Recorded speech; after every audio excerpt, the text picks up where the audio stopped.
Hello aspirants, looking at current affairs for 12th March, the news items picked up from the Hindu newspaper are these 16.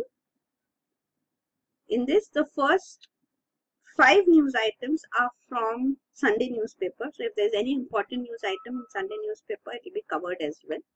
So here we go. The first news item is India-France join hands for Indian Ocean security. So French President was on a visit to India, and during his visit various agreements have been signed. So here you can see the joint strategic vision of India-France cooperation in the Indian Ocean region has been signed.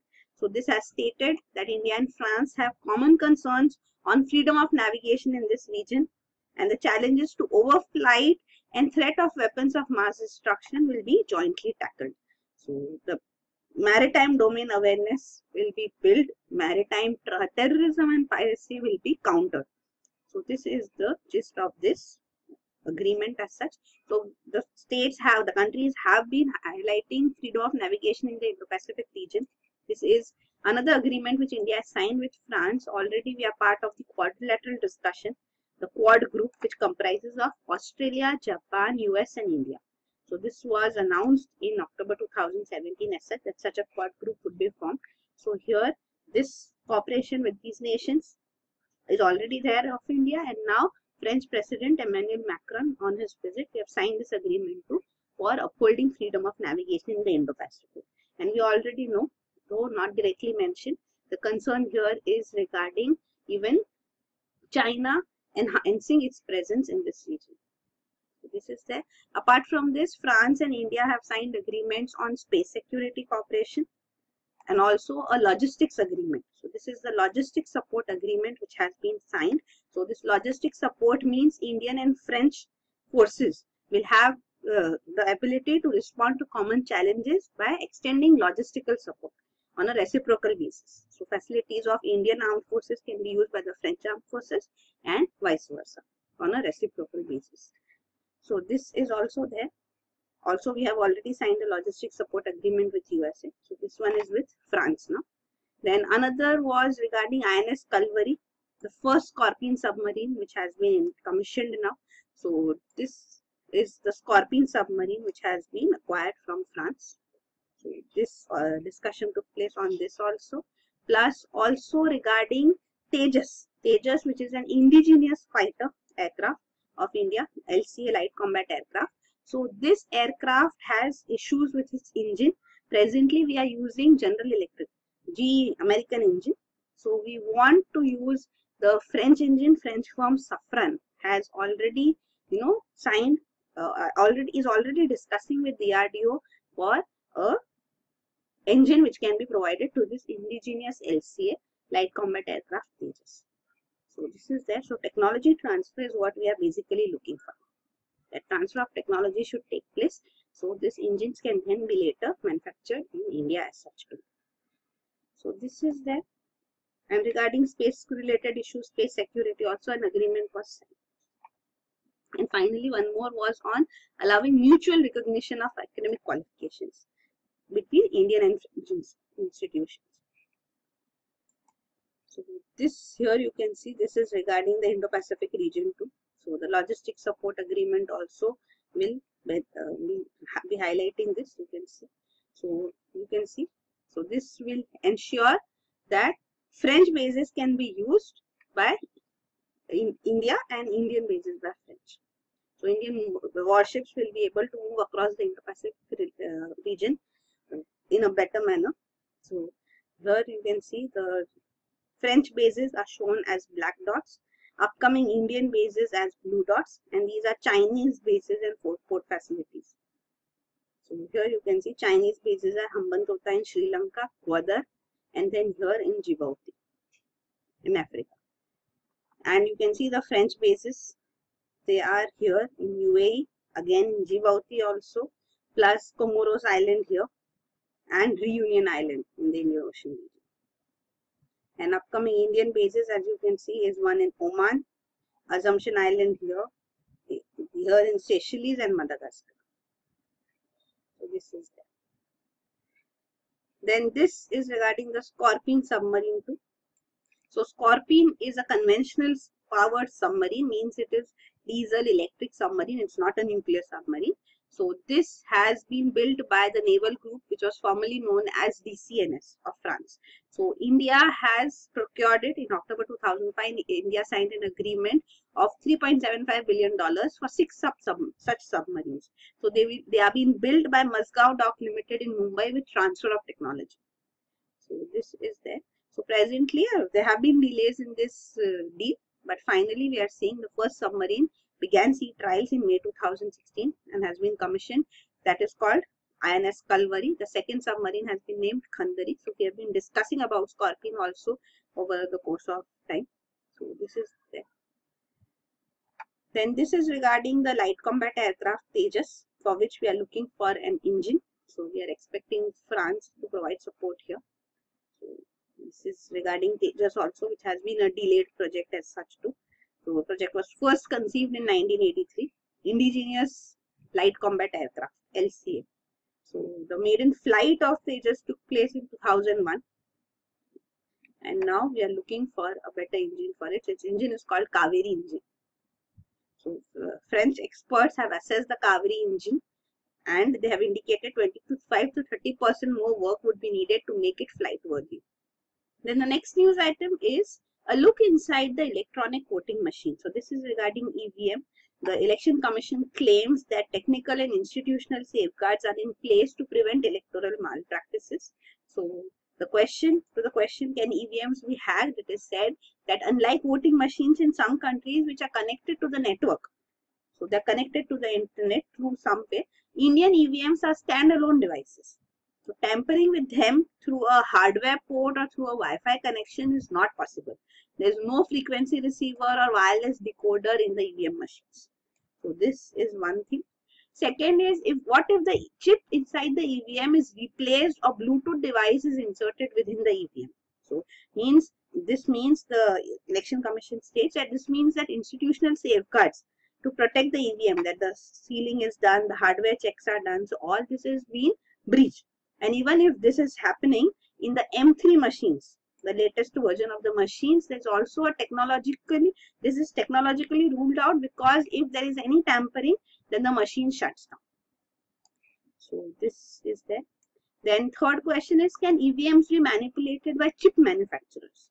So chip manufacturers, can they manipulate the machines on this? Actually, there are two PSUs which are producing the EVM machines. One is Bharat Electronics Limited and Electronics Corporation of India Limited, ECIL. So these two are the PSUs producing the EVMs, and the software program for the chip is written and converted into machine code before it is given to the microchip manufacturer. And even if all these EVMs actually randomly assigned to polling booths and across the state, and the candidates alphabetical list as such on ballot sheets is inserted into the EVM ballot unit. So in a prior manner, it cannot be known the order of the candidates, the location where the EVM will be used. So in such cases, then these chips, manipulating in the chips by the chip manufacturers is also ruled out. Also, it is stated that with VVPAT, voter verifiable paper audit trail, which is being used in the EVM machines now on Supreme Court's ruling. So these VVPAT machines display the voter's choice also. So this is an extra layer of verification in place. So then this type of tampering is also not possible. Then another question put forth is, why do we need EVMs over simple ballot papers? So ballot papers, there were invalid votes in many cases. So that was a major disadvantage, which should in some cases also affect the results. So EVMs reduce electoral fraud also, repolling also, due to rigging of as such booth capturing and such events which took place earlier during paper ballots, and even the voter turnout is enhanced. So these are the benefits of EVMs, and these are regarding the evolution of the machine, EVM machine, M1, M2 and M3. So M1 is not compatible with VVPAT. It was last used in 2014 general elections, and the latest version is M3. So this is there, and the checks and balances also are listed down by the Election Commission, that EVMs go through various checks and balances, like functional check, trial run is done, then a random check is done, Then randomization is done. EVMs are allotted randomly to constituencies and then to polling booths randomly. Then candidate listing with symbols, name and is inserted into the ballot paper screen and ballot unit is closed as such. Then the device is connected to a control unit. So this is also there. Then a dry run takes place. A mock poll as such takes place. Then final checks are put in place. And finally, with all these safeguards, the machine is put up for use. This is regarding the EVMs. Because the security of the EVMs and the authenticity of the results on the EVMs has been questioned. These are the details provided as such by the Election Commission of India. Then next is now low viscosity fuel oil from plastic waste. So researchers from IIT Guwahati have successfully converted packaging plastic waste to plastic derived oil. So this oil has characteristics similar to diesel. So they used low and high density polyethylene and polypropylene which are commonly used as packaging materials to have this plastic derived oil produced. So different wastes, they were heated for 6 to 7 hours at 300 to 400 degrees Celsius. So this plastic derived oil which was achieved through this stayed in its oil state. It had a good octane, high research octane number 2. Octane number is the quality of the gas of the fuel as such. It is determined through the octane number. So premium petrol also has octane number of 98 to 100, and this plastic derived oil which was produced had an octane number of approximately 92. So that's good. Also another indicator is regarding the calorific value of the fuel too. So oil also showed low viscosity and high calorific value. So that is also a positive feature as such. So calorific value denotes amount of heat generated when a unit amount of sample is burned with oxygen supply. So calorific value also was greater than 45 megajoules per kg. So even petrol, diesel has calorific value in this range only. So that is also good. But then there was concern. A concern which is there is regarding burning of plastic waste. So this generates pollution. So these pollutants, dioxins which are generated are toxic to humans. So pyrolysis is done actually under inert conditions. So hydrocarbon gases, methane, ethane, propane are produced through this. But then more experiments are needed that what is the quality of oil and the environmental pollution caused by pyrolysis. So how can these be traded off? So whether it is advantageous to produce oil from plastic, or is the environmental pollution too high for in such a case? So that has to be looked into, and we can have plastic derived oil which can fuel even vehicles. So this is regarding that. An experiment done by IIT Guwahati researchers. Then next is catching the signs early. So the Health Ministry has given revised guidelines for treating gestational diabetes mellitus. So gestational diabetes, which is seen in pregnant women. So this means that there is a need for screening for gestational diabetes for all pregnant women. So if it is diagnosed, then proper treatment can be provided to them. Otherwise, it has a significant impact on the maternal and child health in the country. So first test is done. It involves orally administering 75 grams of glucose solution, and then this should be done as early as in pregnancy as possible. And then the second test should be done 24 to 28 weeks of pregnancy. That's what the Health Ministry guidelines calls for now. And if there is gestational diabetes mellitus recognized, if it is diagnosed, then there is a need for treatment. So 1 in 10 pregnancies worldwide are associated with gestational diabetes. So then there are risks to the pregnant woman and the newborn. So if diagnosed, then there is a meal plan which will be given to be followed by the pregnant woman for at least 2 weeks. And post that, steps can be taken. If that controls the blood sugar, then great. Otherwise, even insulin can be started. There is also a drug, inexpensive drug, metformin, which can be given to control blood sugar. And in worst case scenario, then insulin can also be provided. So all these steps will be taken. The Health Ministry as such is taking initiatives to ensure that maternal and fetal risks are reduced due to gestational diabetes. So what are the concerns? You can see the risks are also listed here. It may result in abortion, prolonged labor, C-section, etc. And also for the fetus, it can result in spontaneous abortion, stillbirth, congenital malformation, birth injuries, etc. Then next is China's foray into the Arctic region. So Arctic region in the North Pole, we are seeing that because of global warming, rising temperatures here, ice is melting. The thick sheets of ice in the Arctic Ocean region are melting, and this is opening channels through which ice-breaking ships can pass. So once this becomes navigable, then even commercial ships will be able to go through Arctic, and shorter shipping routes can be, can be possible here. So there is this northeast passage which will be opened up towards Europe, and the northwest passage towards US and Canada. So here in this scenario, China is taking full advantage of this. So because even here in Arctic, there is huge amount of fuel and minerals resources located. So there are reservoirs of minerals which exist here, and also fuel. So undiscovered natural gas and oil reserves are also present here. It's said to be possessing 30% of world's undiscovered natural gas and 13% of undiscovered oil reserves. So that's why in Jan 2018, we saw China came up with its Polar Silk Road policy. The white paper was brought on this. Polar Silk Road, we are seeing it is having its new Silk Road initiative taken, the Belt and Road Initiative as it is called. So this is to, in the Eurasian region, that infrastructure would be developed, and transcontinental connectivity can be ensured in the Eurasian region. So that is the Belt and Road Initiative of China, and now it is looking forward to announcing a Polar Silk Road Initiative too. So this is there. Also, it is having this fiber optic undersea link across the Arctic Circle, which it will be building. So 10,500 kilometer fiber optic undersea link will be built by Chinese state-owned China Telecom. So this is also there. This is called Northeast Passage Cable Project. So even other countries involved in this project of having fiber optic undersea link are Finland, Japan, Russia, and Norway. So this is also a development which is taking place. There are talks going on this too.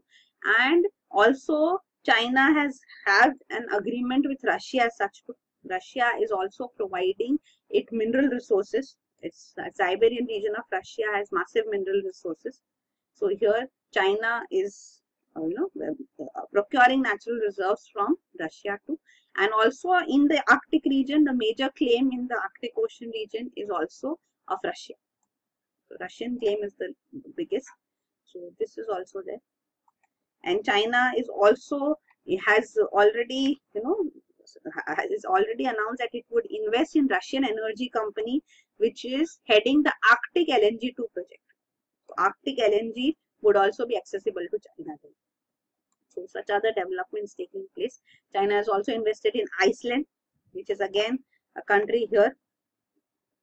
And this also will see it has shown interest into Iceland ports as such too, in Norway's Arctic port as such too. So it is having its engagement in Arctic region deepening now. So this is the Chinese policy, and this is regarding the Arctic region. You can see the nations. So this is the North Pole, you can see, and the countries surrounding Russia.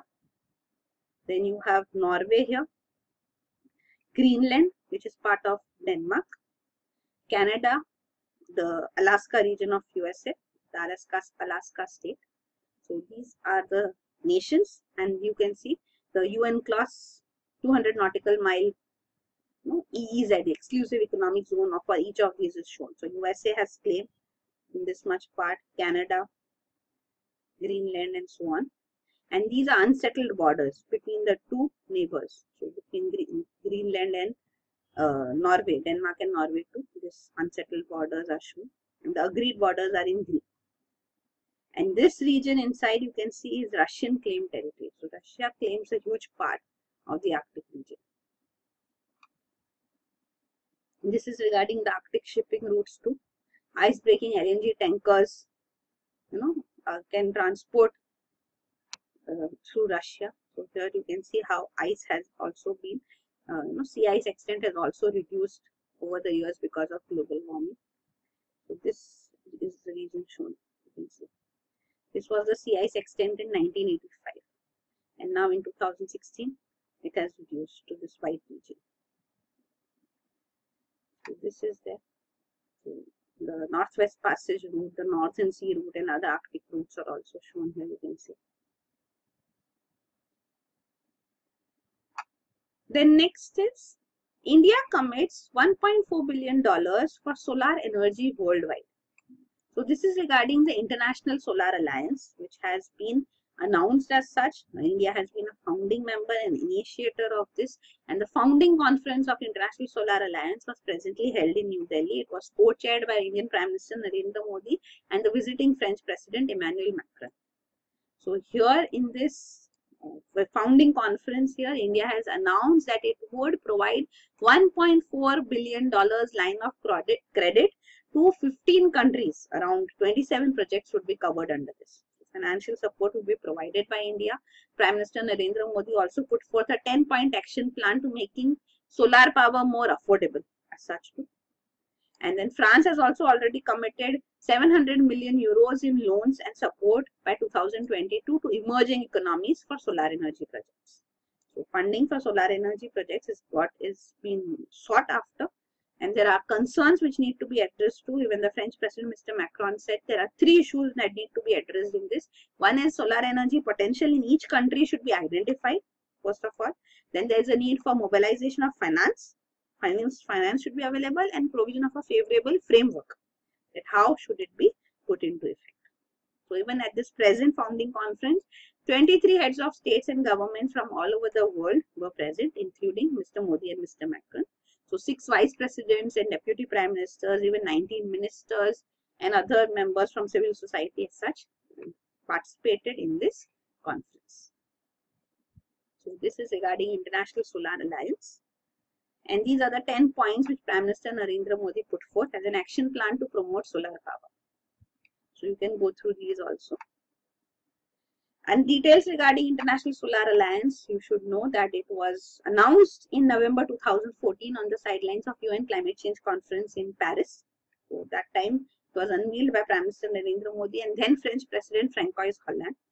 So in Paris, in France itself, it was announced during the UN Climate Change Conference. And the idea was that this International Solar Alliance would be an alliance comprising of solar-rich countries that will collaborate to address the identified gaps in the energy requirement through a common approach. So these solar-rich countries, as such, there are 121 prospective member countries which are expected and to be part of this International Solar Alliance, which are located between the Tropic of Cancer and Tropic of Capricorn. So this is the region which has surplus bright sunlight for most of the year. So that is why these countries are expected to be part of International Solar Alliance. So far, 56 countries have signed the framework agreement. So this is there. The target as such which International Solar Alliance has set for itself is of having 1 terawatt of solar energy generated by 2030. So terawatt, gigawatts is 10 raised to 9, terawatts is 10 raised to 12 watts. This is the target. The countries which have signed the framework agreement are also listed here, you can see. So there are some South American countries too, African countries and countries from. So these are countries between Tropic of Cancer and Tropic of Capricorn majorly.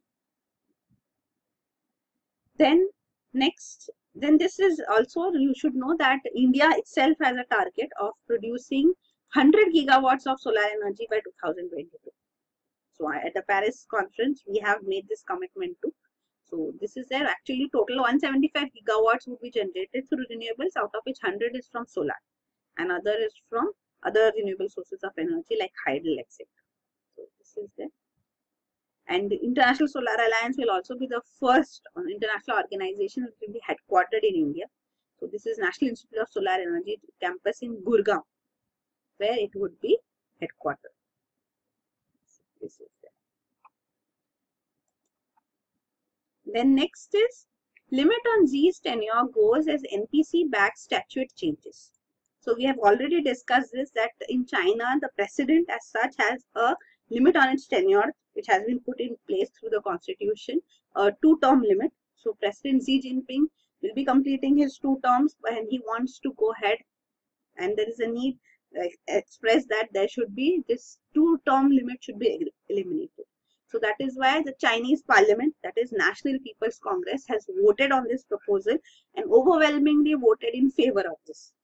So out of 2,964 members, only 2 opposed the proposal and 3 abstained. 3 did not give their viewpoint, neither positive nor negative. So the requirement was 2/3 majority, but with an overwhelming majority, this proposal was passed. So 2 consecutive 5-year terms limit which is there has now been removed. So this is there. So Mr. Xi Jinping can now serve as president of China indefinitely. He already is the General Secretary of Communist Party of China, the political party. It's a one-party rule.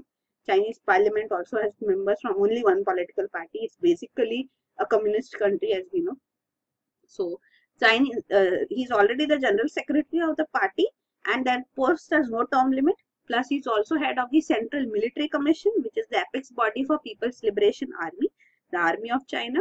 Plus, now he will also be having no term or no limit on his presidential tenure. Another change which took place, constitutional amendment which took place here in China, was inclusion of Mr. Xi Jinping's political doctrine, that is called Xi Jinping Thought on Socialism with Chinese Characteristics for a New Era. So this political doctrine has also been added into the constitution through this amendment. Till so far, only 2 leaders of China have had their personal ideologies in the constitution. So that was the founding father of People's Republic of China, Mao Zedong, and Deng Xiaoping. So now Mr. Xi Jinping's ideology would also be part of constitution. Plus, one more change which has been made is that there have been the provision for this National Supervisory Commission, an anti-corruption super agency. So provisions for setting up this body have also been inserted in the constitution through this amendment. So that is the news. So there have been crackdowns on rivals through this anti-corruption campaign of Mr. Xi too. Recently we have seen. So this is what China has taken forward. Mr. Xi Jinping has been given complete powers over the nation now. The next is Center finalizing Cauvery scheme. So the central government said that it is working on finalizing a scheme on Cauvery issue, because Supreme Court also gave its recent ruling. It has modified the allocation, slightly modified the Cauvery Water Dispute Tribunal award. The allocation as such for Karnataka and the 2 states which have been, Karnataka and Tamil Nadu, which have been raising their concerns. So slight modification has been done by Supreme Court and it gave its verdict, and it asked the central government to finalize a scheme on this issue within 6 weeks. So that's what the government is saying, that we are working on it. So there is already the Interstate Water Disputes Act in place, and how to have an implementation scheme, that the tribunal award has to be put into effect. The tribunal itself called for Cauvery Management Board being established, so that whatever is the verdict, whatever is the allocation which has to be followed, whether it is followed or not, has to be monitored. Otherwise, the tribunal award does not make any sense. So the Cauvery Management Board has not been formed so far by the central government, and now the Supreme Court has also asked it to finalize this in 6 weeks, and the government says that we will see how implementation mechanism can be put in place. It also gives an example of the Bachawat Tribunal Award. So this was the award for Krishna water dispute. In that case, there was no implementation mechanism put in place. But then the Krishna Water Dispute Tribunal 2, which was headed by Brajesh Kumar, that already has an implementation mechanism. So presently all models have implementation mechanism. There are 2 models basically which can be followed for implementation, and one is Bhakra Bias Management Board model, in which all assets including the dams are operated and maintained by this board. And another one is Narmada Control Authority model, in which the operation and maintenance of the assets is done by the states concerned. In this case, it is Madhya Pradesh and Gujarat.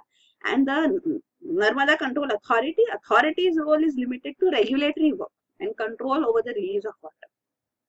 So which model would be followed by the government has not yet been finalized. There can be a mix or a different kind of model developed. So we'll have to wait and watch what steps the government take in this. Also, when the interim tribunal award was given for Cauvery water dispute, a Cauvery river authority was already established, headed by the Prime Minister and Chief Minister of the riparian states, and also a monitoring committee was established with member officials from center and state to implement this interim award. But now, after the final verdict, no management body has been established, so that is the major concern. So this is regarding that. You can see this is the allocation which has been announced presently for Puducherry, Kerala, Karnataka, Tamil Nadu, and notification is awaited. So once the notification takes place, then there is a need for forming this Cauvery Management Board so that the implementation can take place. So we are awaiting this. Within 6 weeks the government has to do from the Supreme Court order. 6 weeks with effect from the Supreme Court order. So we'll see. And this is regarding the Cauvery Krishna water dispute. So this is the Bajawa Tribunal which gave its verdict in 1976 and the Brajesh Kumar Tribunal which gave its verdict in 2010. So there were 2 Krishna water dispute tribunals formed. Then next is MP to map happiness quotient. So Bhutan is said to be the first country which has come up with happiness index. So this is something which is linked to development of Bhutan rather than basing it on GDP. So now in India, Madhya Pradesh government has also taken this initiative. We have already seen that it has formed this Anand Vibhag, a happiness department in 2016. And now another step which is being taken is that it will be having an interaction with the people and it will bring out a happiness quotient, that how much are the people happy in the state. So for this a questionnaire is being prepared. There has been a MOU signed with IIT Kharagpur, the only institute in the country to have a happiness center as such. So this will have a questionnaire and based on the response then government will come up with this happiness quotient in Madhya Pradesh. So this is regarding the positives and negatives too. The concerns which the state, Madhya Pradesh state already has with respect to poverty, farm distress, infant mortality rate as such too, stunting in children, underweight children, safety of women. So these are the concerns as such too. But steps are presently being taken to enhance happiness. And now a survey would be done. So this is there. Then next is Bengal tops in rural job scheme. Tamil Nadu is second. So this is regarding MGNREG, Mahatma Gandhi National Rural Employment Guarantee Act. So statistics regarding this have been provided in Rajya Sabha, which show that West Bengal is the best performing state for this scheme, which in terms of allocating jobs to and also utilizing funds. Second comes Tamil Nadu and third is Andhra Pradesh. The BJP ruled states are said to be not faring well. So you should know about MGNREGA too. It's a scheme to provide at least 100 days of unskilled work on demand per household per year within 15 days. So within 15 days of you been applying for it, you will be ensured this. If not, then you get a compensatory allowance as such too. And this work will be within 5-kilometer radius to near your address. And all adults who have completed 18 years of age are eligible for this. But it will be per household, per annum. So there is also provision for equal wages for men and women. And at least 1/3 of the work is allotted to women under this.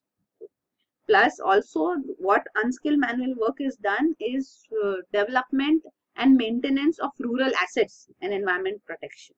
So this is also the positive work being done under this. 2 assets are created like watershed development, etc., village ponds, etc., developed under this. Plus also unskilled manual work is provided to lower rural-urban migration as such. So this is the result, the best performing states in MGNREGA. Then next is Supreme Court seeks details from states on claims of forest lands. So this is regarding the Forest Rights Act of 2006. It's famously known as FRA Act. but the full name is Scheduled Tribes and Other Forest Dwellers Recognition of Forest Rights Act of 2006. So this act actually recognizes forest rights of scheduled tribes and traditional forest dwellers. You can see it has come into effect in 2008. So this act is attempting to correct the historical injustice against forest dwellers in the colonial era. So during the colonial era, the Britishers took all forests under their control. So forest dwellers' rights have been neglected. So this act recognizes their rights over the land and also the village's right to manage and conserve the forests. So individual forest rights are also there, like scheduled tribes can claim right to live and cultivate up to 4 hectares if he occupied it and depended on it as of December 2005. 31 December 2005, and a non-tribal. Other forest dwellers will have to prove his family's residency in the vicinity of the forest for 75 years prior to December 2005. So they will also get these individual forest rights. They can collect minor forest produce as such too. And the community forest rights are also there. The right of Gram Sabha over the forest land within the village boundaries, or even seasonal use of landscape for pastoral communities. So this is there. Villagers can own and collect, use and dispose minor forest produce besides timber, not timber. And the right to use grazing land and water bodies is also recognized. So this is the Forest Rights Act.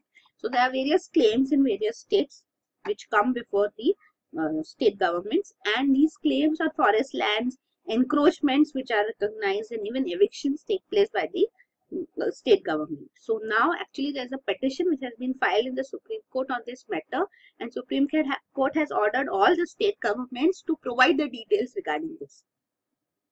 That what are the claims for the grant of land which have come under this Forest Rights Act. The updated information on claims, encroachments and evictions is being demanded by the Supreme Court, and this information has to be provided by all the states in 4 weeks. Actually, petitioners have challenged the constitutional validity of this Forest Rights Act of 2006. They say that this is actually affecting the forest and the wildlife because they are in a critical state. So if such allocation is done, then it will be harmful for the forest and wildlife. And it is asking, the petition is asking for a performance audit by CAG or any other appropriate authority on this act. So it is actually challenging the Forest Rights Act. Then next is, I have to embark on a long shopping sortie for a jet. So the Indian Air Force is now going to come up with another RFI, request for information for medium multi-role combat aircraft. The first request for information which was initiated, the government had actually decided in 2000 that it wants 126 fighter jets, and in 2007 the request for information finally came forth.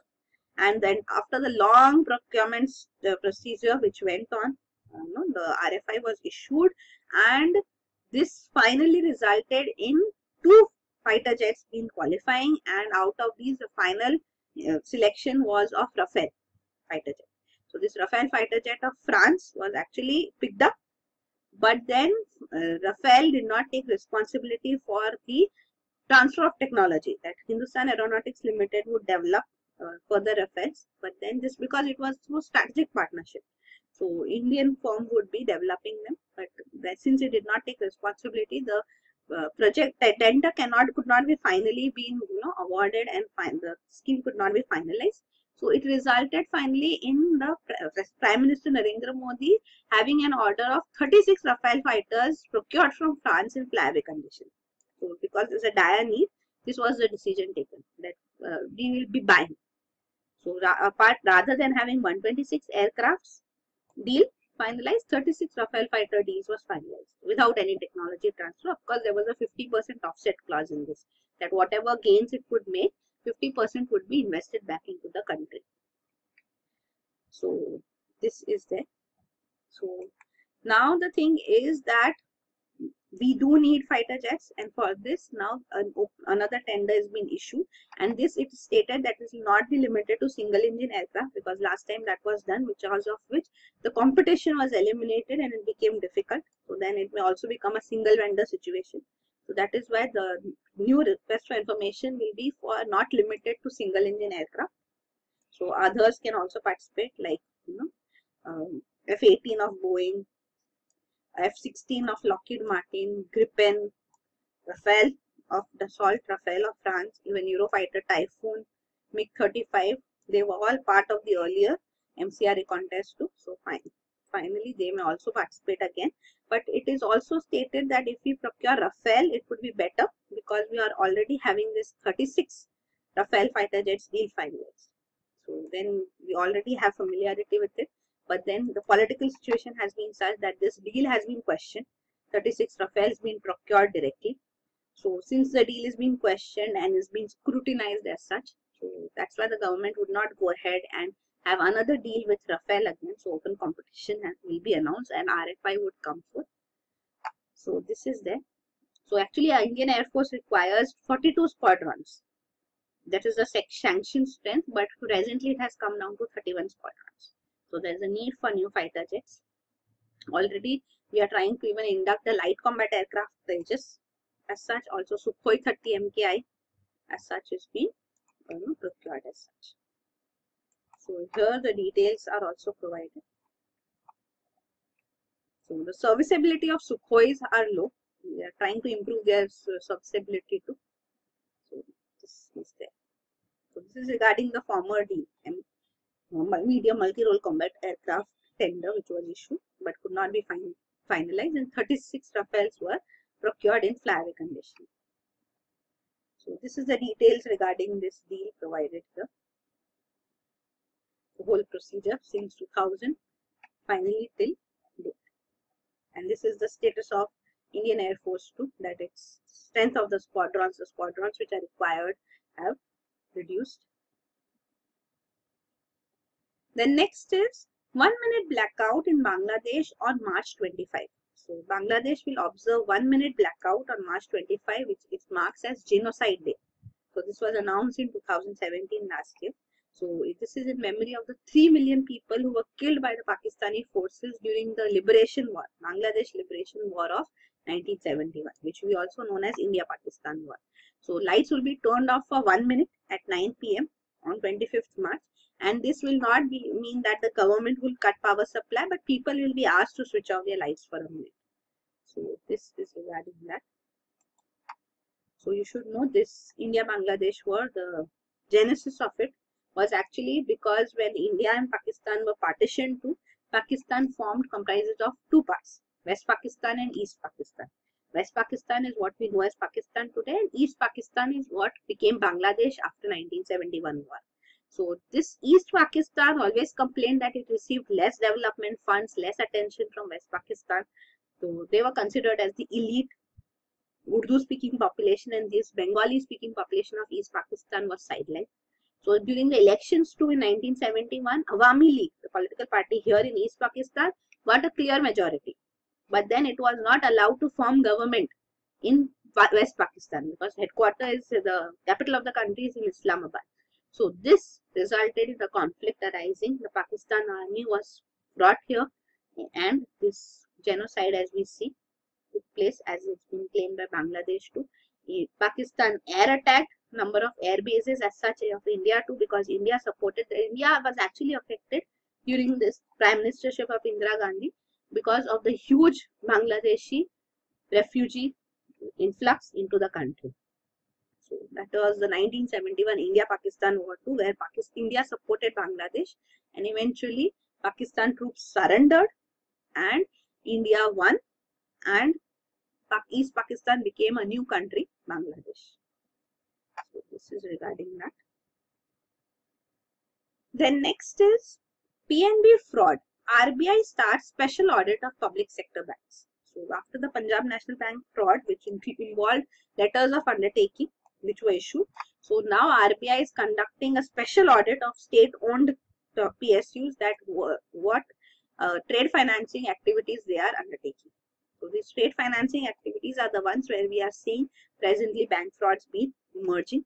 So including LOUs and other trade financing too, like the Nirav Modi case and other cases of willful default which have taken place, are all trade financing cases. So now the RBI is conducting a special audit of public sector banks. So details of all the LOUs that they have issued, the amount which are outstanding in these cases, and whether the banks have pre-approved credit limits or they have kept enough cash as margin before issuing such guarantees. So what are LOUs also we should know. We'll see them. So this is regarding the LOUs. So what happened was in this Nirav Modi case too, you can see in Punjab National Bank, Nirav Modi company requested that they want to buy jewels from Hong Kong, for example. So here what they did was that to import jewelry, we need money to be paid there to from the one from whom we are importing. So Punjab National Bank should issue a letter of understanding, LOU. So this letter of undertaking, which actually will be issued, which to another in the PSU bank or other banks as such, so in Hong Kong. So this is Allahabad Bank's Hong Kong branch, for example. So this LOU was issued as such through for Nirav Modi company, and the Allahabad Bank then would deposit this much money as for which the PNB is giving assurance. The LOU is being issued. So that much amount of money would be deposited. It's like PNB's account in Hong Kong. And then this money is paid to the company from which Nirav Modi's firm is importing jewelry in Hong Kong. So this money transfer takes place from PNB to Allahabad Bank as such. So this swift transfer instruction is sent and Allahabad Bank pays. So now PNB Bank is actually owing to Allahabad Bank. But then Nirav Modi firm, what it did was it kept on getting these LOUs issued. So because of senior officials also from PNB being involved here, they were taking the previous amount paid plus more amount as credit. So that amount was also a part of the letter of undertaking, and such transactions took place till finally it bloated up to even 12,500 crores, and that is an outstanding amount which Punjab National Bank owes to other banks to whom it had issued letters of undertaking. It actually has to get that amount from Nirav Modi. So that is the whole thing. And the last news item is two-factor authentication gathering scheme shows survey. So this is a survey which has shown that majority of IT professionals in India expect that organizations in the country will start using two-factor authentication to protect enterprise applications, because now there are concerns of cyber attacks. So cyber attacks concerns also are majorly increasing because of cloud and mobile apps being used, web portals being used. So that is why two-factor authentication means not just the password, ID and password, but one OTP, one-time password based authentication, or even a biometric authentication should be added. So that will be two-factor authentication. So this is being expected to be increasing in the country now. So you can see here, so login password is provided, but then second step is a PIN, OTP, one-time password being sent on your mobile as such, and that is to be inserted. So this is called two-factor authentication. So these are the news items. Thank you.